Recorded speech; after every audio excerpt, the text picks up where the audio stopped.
Tiernan's fine, he just had cramp. Joey just sprained his ankle a bit, chasing across the pitch, he just went to turn back, so we thought it pertinent to get him off. We don't know what the story is yet.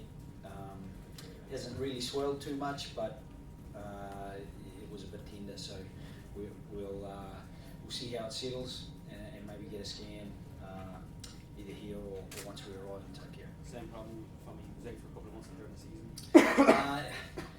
I don't think it is the syndesmosis, but again, we'll have a look.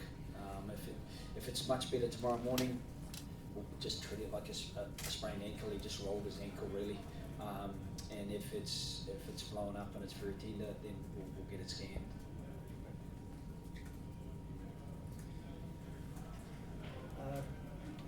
Third quarter, well, what's your first inference from the game? 9 tries or falling off the pace in the third quarter, or what's the first I'd say it's a pass mark first up, just because this group they've worked hard, but to then put it together was always a bit difficult. I thought USA got into our space really well and put us under pressure. It made it hard.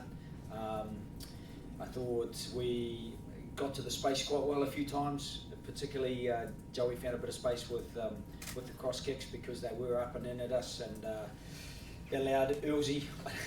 Earlsey usually wants to get the ball all the time.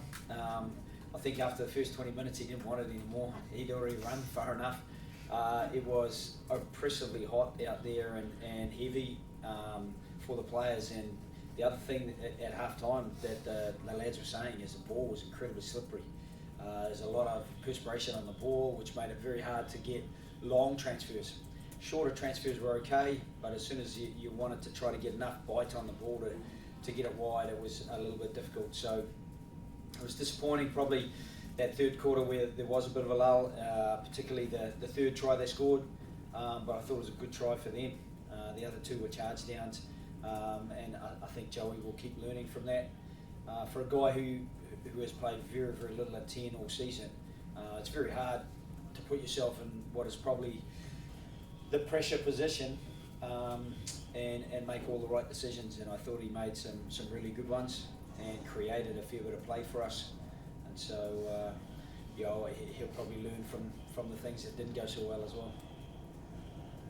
Matt McCarthy, Rugby Wrap-Up. Matt. All right, see you again. For both of you, it's always a treat for us to have Ireland accessible in the United States. What did you guys enjoy the most out of the game? We've really enjoyed everything, the whole experience, the whole week. It's been tough. We've had a lot of training and I suppose rugby orientated things. We got to go into the city and enjoy it was my first time, and what an amazing city it is.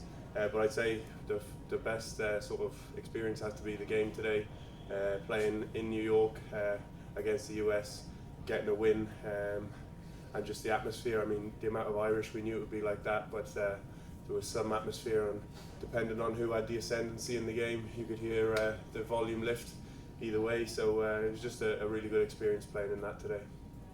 Yeah, I think just watching some of the young players work their way into the group, and they'll have learnt a huge amount from this experience. 5 new caps today.